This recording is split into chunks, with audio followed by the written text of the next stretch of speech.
of Morning Coffee. I'm Damian Muziani. Sitting next to me is the always energetic Mark Cook. Good morning.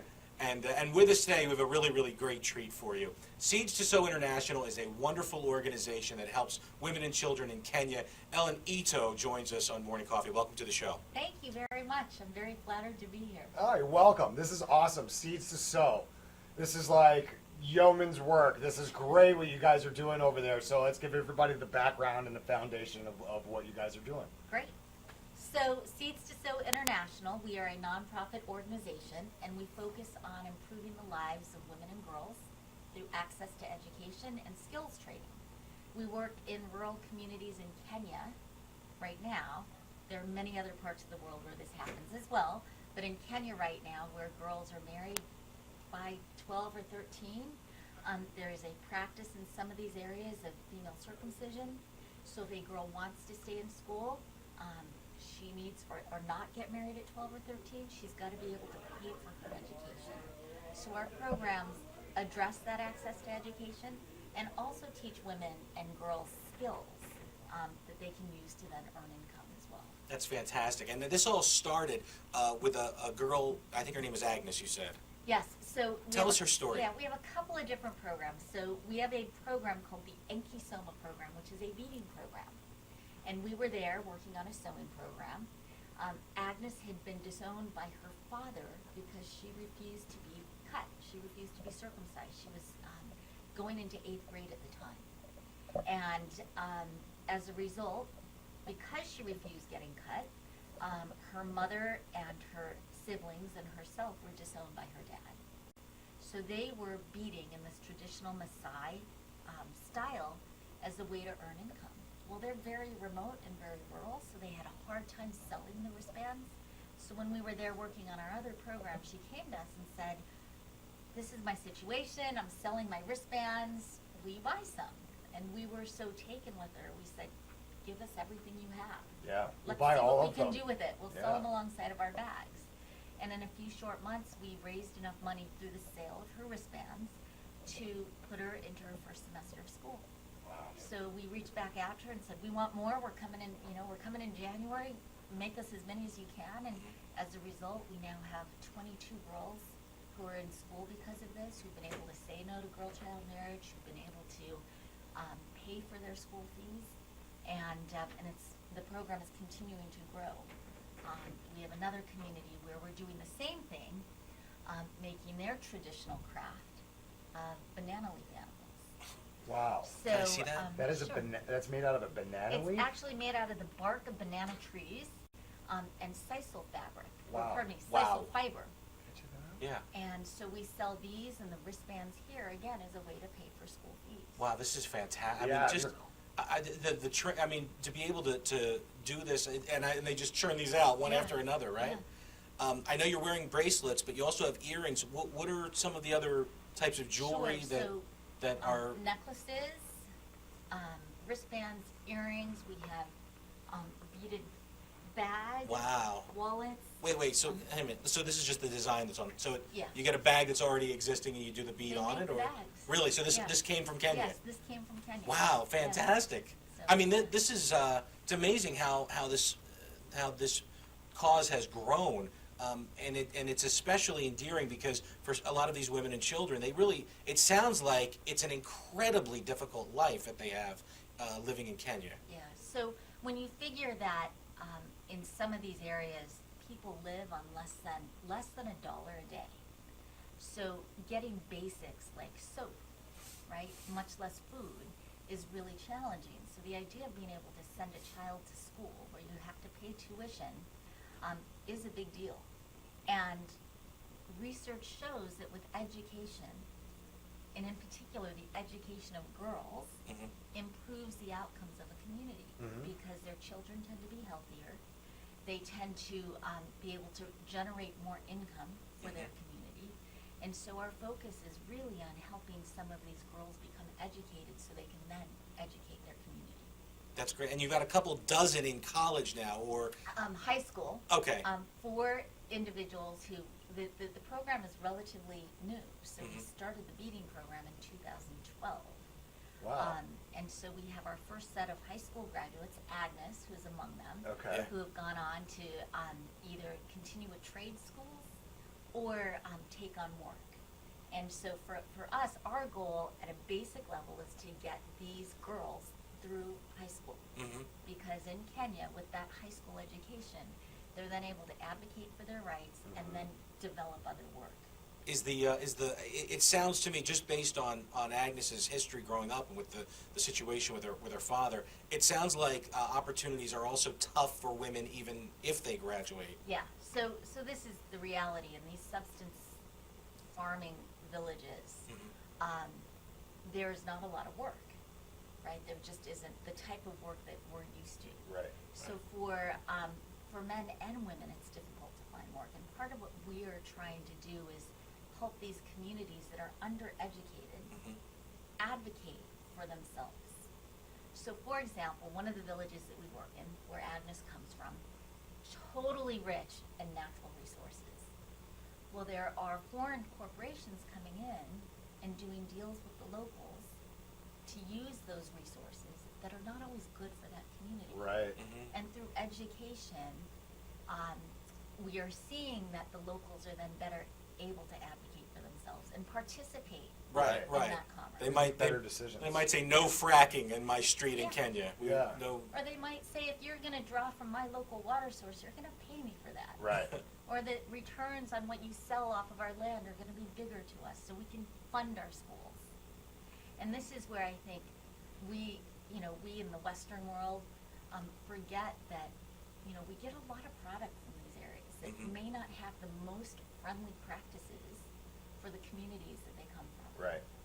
And this is, for us, one of the reasons why we like to educate the people who are buying our products. So, for example, this is another one of our products. This is our flagship sewing program. Okay.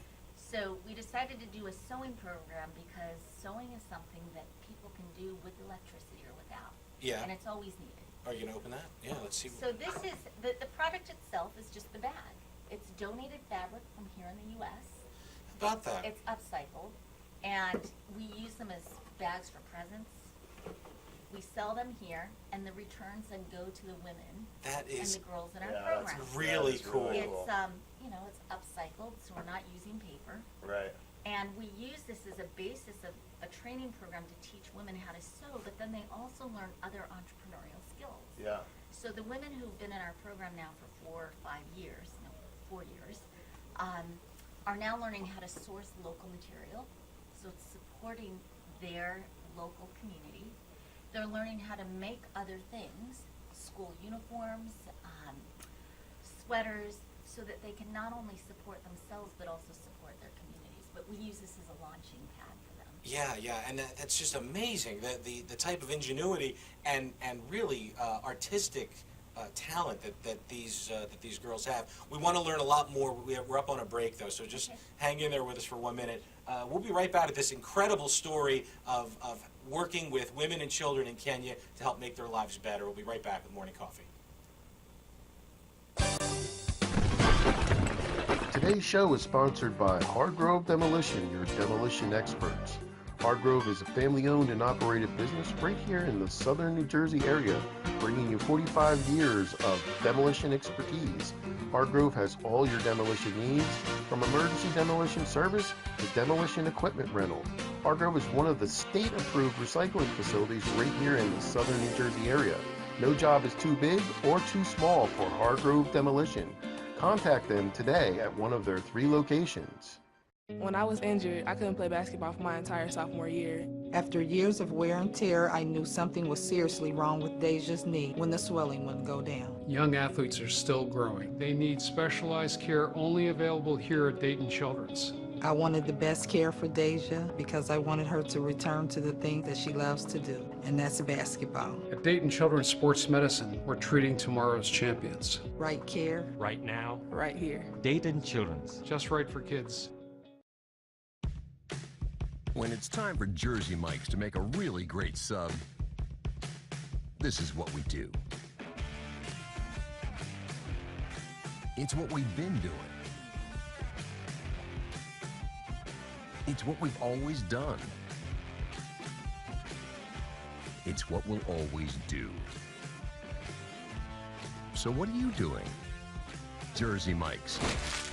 Be a sub above.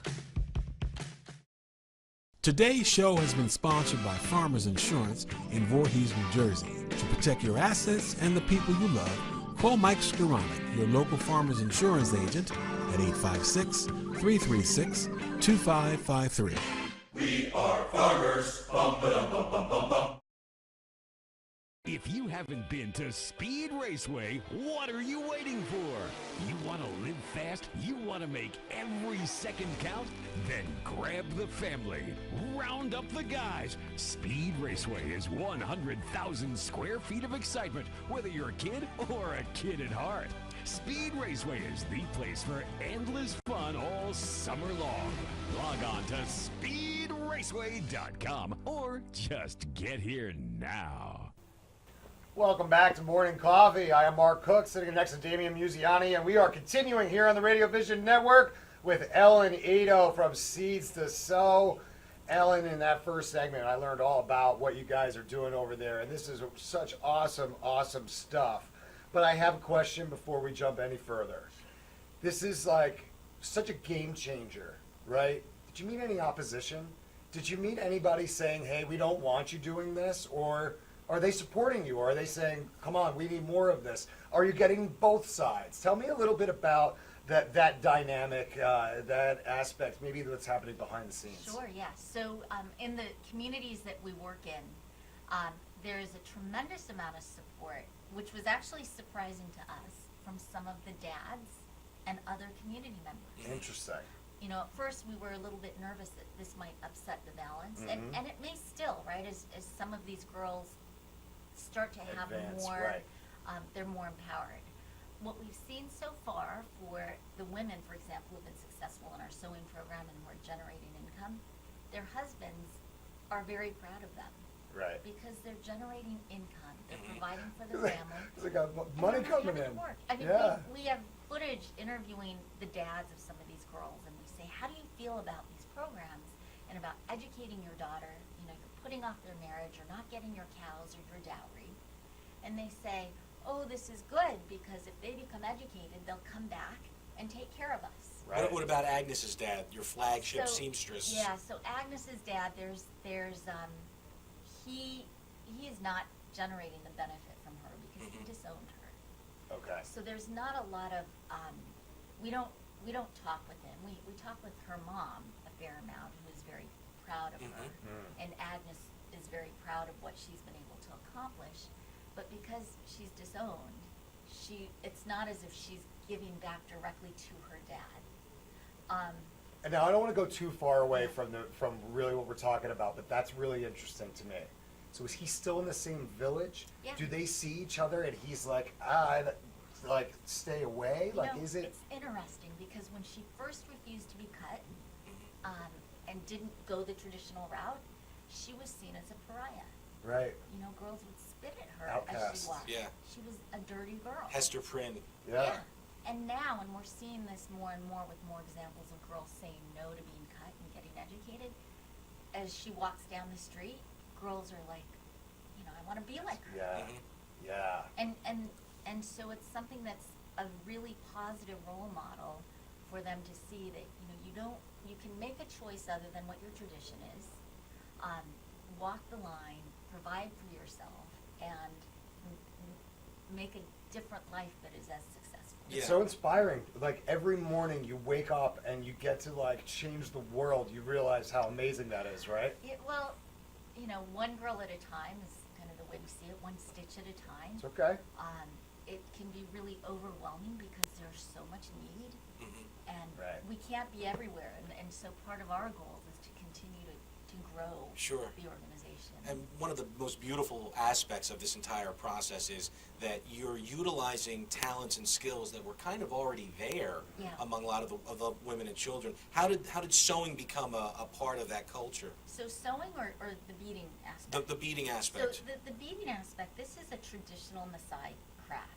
In fact, any tourist who goes to Kenya will often see these sorts of things sold by the roadside. And so this is something that many community members women, know. They know how to do this design and know how to come up with really creative colors. And so because of Agnes, it was one of these things where we said, hey, this is beautiful.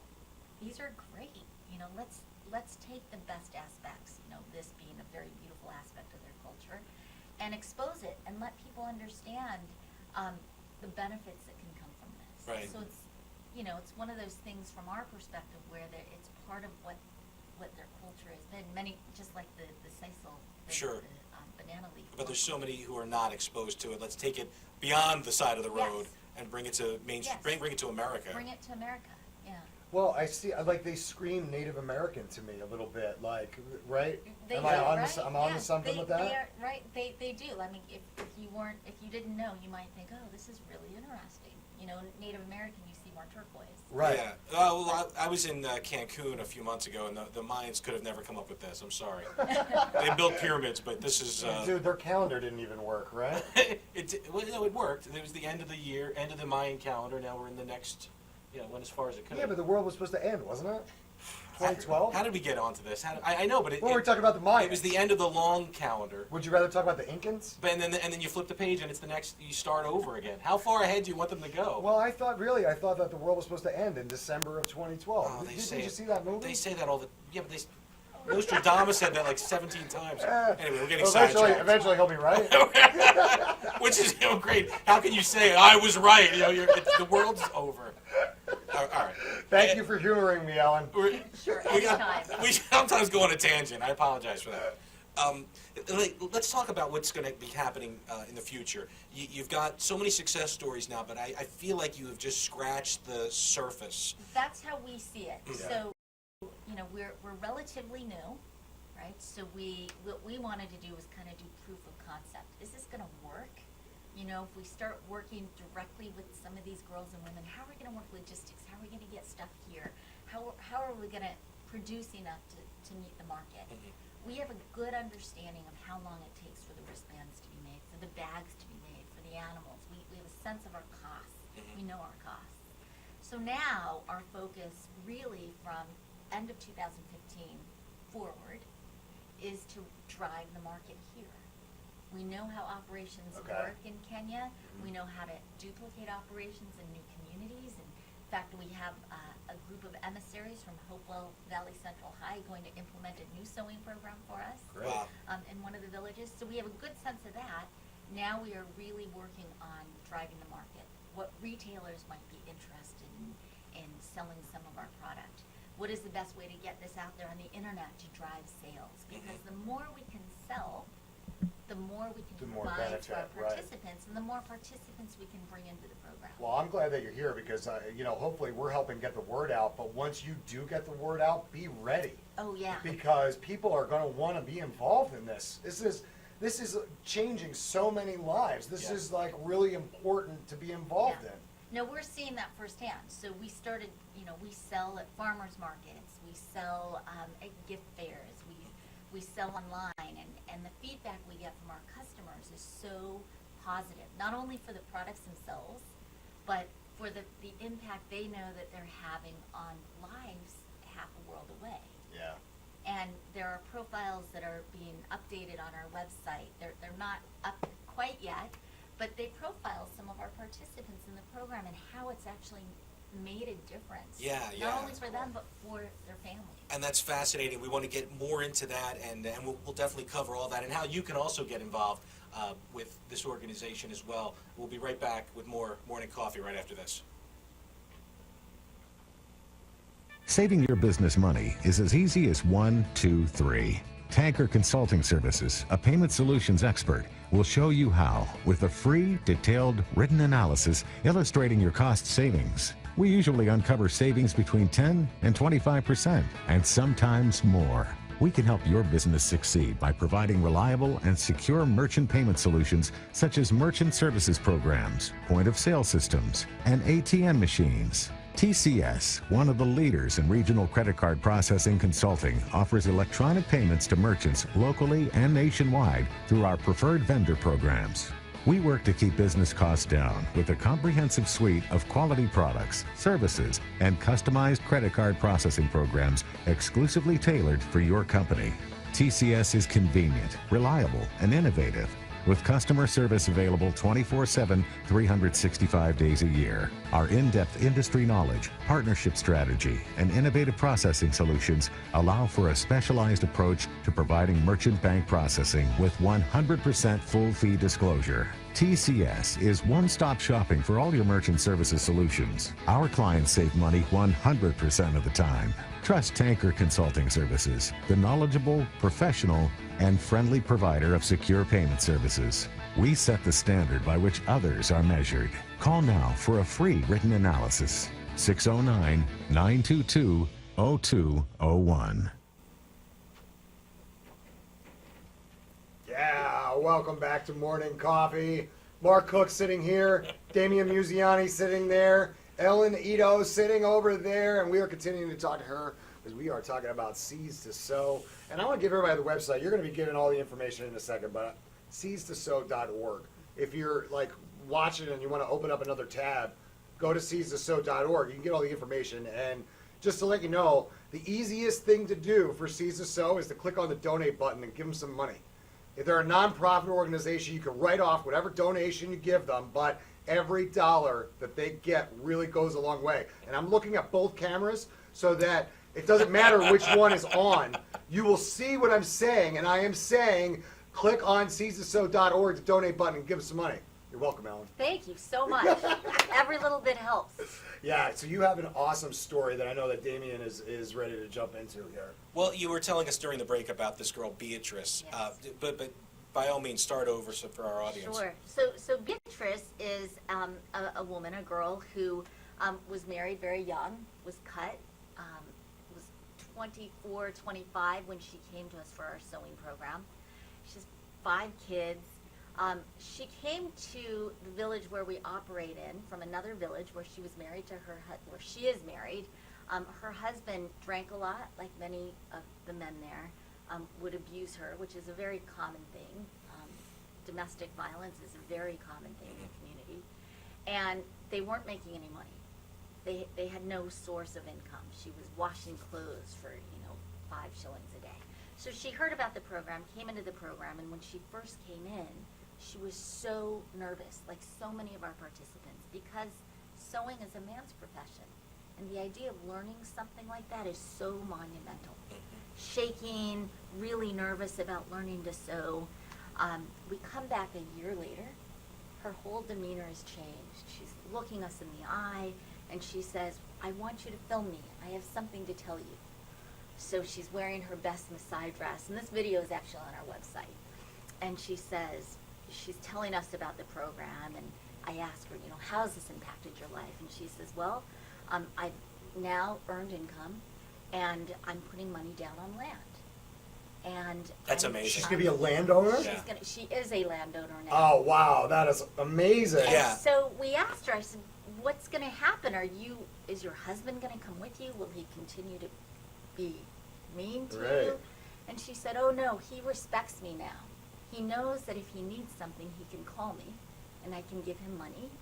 And he's actually kind of proud of me. I heard that he's actually looking for some work in my old village. Wow. So That's amazing. yeah, it's The ripple effect of what you're doing is huge. Yeah. You're changing like the entire community dynamic. This is unheard of what you're trying to do, and it's amazing that now 4 years later you're starting to see some of Yeah. the Yeah. fruits of the labor And- come to fruition. yeah, Sure. in little pockets. Especially since it's a culture that has been established for hundreds, if not thousands Yeah. of years. Yeah. So breaking that tradition has got to be tough, and yet it seems like this idea is doing the trick. Well, so our philosophy was always to allow the change to come from within, right? For us to come in and say, do it this way, doesn't work. What works is for members of that community to use some of the tools we provide to bring about the change that works for them. Right, and to talk about it, and And to to figure talk out about what it. are going to be the best ways Yeah. to achieve your goals. That's right. Yeah.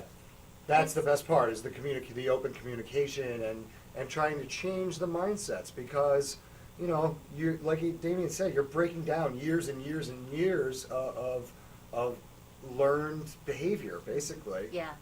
No, it's one of those things, you know, in a community where, you know, it's very common for women to be beaten by their husbands, for them not to have any power or not to have any say, for them now to have some economic influence.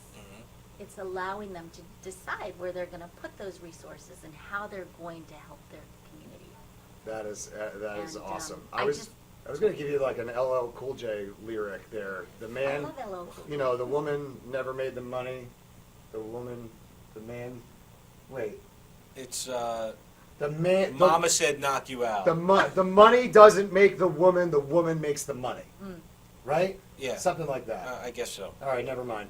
Alan, here's what we're going to do. I want you to look into camera one, and I want you to give all of the information you'd like to give. Website, Facebook pages, social media.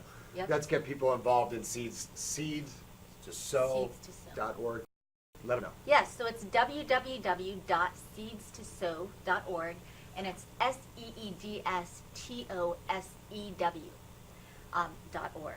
We also have a Facebook page, Seeds to Sow, as well as a Twitter feed.